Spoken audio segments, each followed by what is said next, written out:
حضرت عمر کے زمانے میں انہوں نے جو اپنے عہد حکومت میں جو چند بڑی اصلاحات کی، حکومتی اقدامات، آج میں وہ آپ کے سامنے کچھ ان کا ذکر کروں گا۔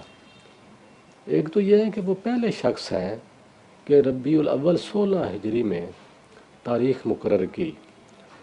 انہوں نے نبی صلی اللہ علیہ وسلم کی مکے سے مدینہ کی طرف ہجرت کو آغاز سن ہجری قرار دے دیا۔ وہ پہلے شخص ہیں کہ قرآن کو مصاحف میں جمع کیا۔ وہ پہلے شخص ہیں کہ رمضان کی تراویح کا طریقہ ترتیب دیا، طریقہ بتایا، لوگوں کو اس پر جمع کیا اور شہروں میں اس کے متعلق فرمان لکھے۔ یہ واقعہ رمضان 14 ہجری کا ہے۔ انہوں نے مدینہ میں قاری مقرر کیا جو کہ مردوں کو نماز تراویح پڑھاتے تھے، وہ قاری صاحب۔ وہ پہلے شخص ہیں کہ شراب پینے پر 80 کوڑے انہوں نے اعلانیہ مارے اور لوگوں پر تہمت لگانے والوں پر بھی وہ کوڑے مرواتے تھے۔ انہوں نے ایک ایسی گھر کو بھی آگ لگا دی جہاں پہ شراب بنائی جاتی تھی۔ جب حضرت عمر فاروق کو پتہ چلا تو آپ نے حکم دیا کہ اس سارے گھر کو آگ لگا دو۔ یہ اقدام کرنے کے بعد پھر حضرت عمر فاروق ایک اور منافق کی طرف متوجہ ہوئے جو کہ ظاہری طور پر کلمہ پڑھتا تھا، نماز بھی پڑھتا تھا، مسلمانوں کے روپ میں تھا۔ اس کا نام تھا ربیعہ بن امیہ بن خلف۔ تو حضرت عمر فاروق نے حکم دیا کہ تم خیبر کو چلے جاؤ، یہ شہر مکہ مدینہ دونوں چھوڑ دو۔ تو وہ خیبر کی طرف چلا گیا اور شراب بھی پیتا تھا۔ خیبر سے پھر روم چلا گیا، وہاں جا کر پھر مرتد ہو گیا۔ حضرت عمر فاروق پہلے شخص ہیں کہ لوگوں کی نگرانی اور حفاظت کے لیے مدینے میں رات کے وقت گشت کیا کرتے تھے اور گشت کے درمیان اپنا درہ جو تھا وہ ساتھ رکھتے تھے، اور یہ بھی کہتے تھے کہ عمر کا درہ جو ہے وہ تم لوگوں کی تلوار سے زیادہ ہیبتناک ہے۔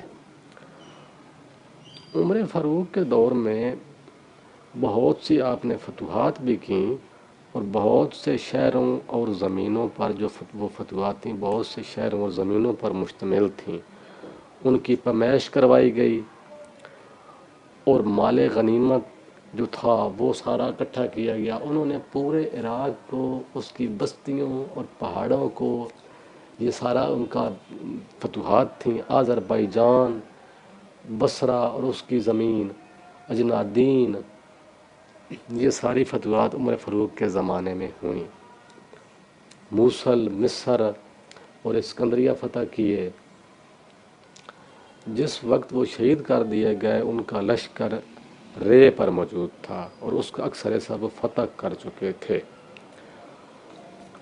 جو شہر انہوں نے فتح کیے حضرت عمر فاروق کے زمانے میں تو ان کی مکمل پیمائش کی گئی، حتیٰ کہ پہاڑوں تک پیمائش کی گئی، زمینوں پر خراج مقرر کیا گیا۔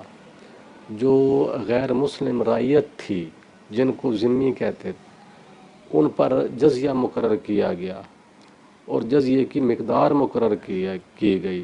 ان میں سے جو غیر مسلم تھوڑے دولت مند ہوتے ان پر سالانہ 12 درم مقرر تھا، جو متوسط ہوتے ان پر سالانہ 6 درم، اور جو غریب ہوتے ان پر سالانہ 3 درم یہ جزیہ مقرر تھا عمر فاروق رضی اللہ تعالیٰ عنہ کے زمانے میں۔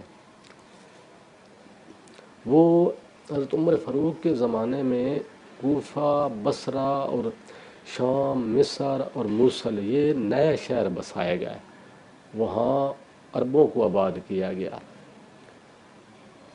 وہاں عمر فاروق کے زمانے میں ہر شہر میں مختلف جو قاضی مقرر کیے گئے جو کہ فوجداری اور دیوانی مقدمات کو سننے کے لیے علیحدہ قاضی ہوتے تھے اور ان کا باقاعدہ ریکارڈ رکھا جاتا۔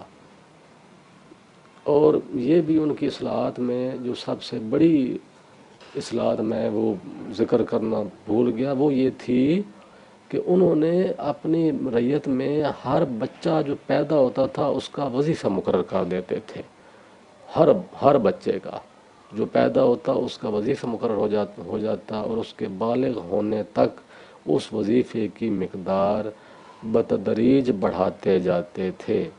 ان کے اسی فعل کی نقل کرتے ہوئے جرمنی جو ملک ہے وہ بھی اب بھی ان کا جو لا ہے وہ کہتے ہیں کہ ہم جو اپنے بچوں کا وظیفہ دیتے ہیں ہم عمر کے اسکول کی کاپی کرتے ہیں، یہ جرمنی والے کہتے ہیں۔ بہرحال ان کی اصلاحات تو اور بھی بہت ساری ہیں، لیکن میں نے تھوڑا سا مختصر بتایا کہ ویڈیو بہت زیادہ لمبی نہ ہو جائے۔ وآخر دعوانا الحمدللہ۔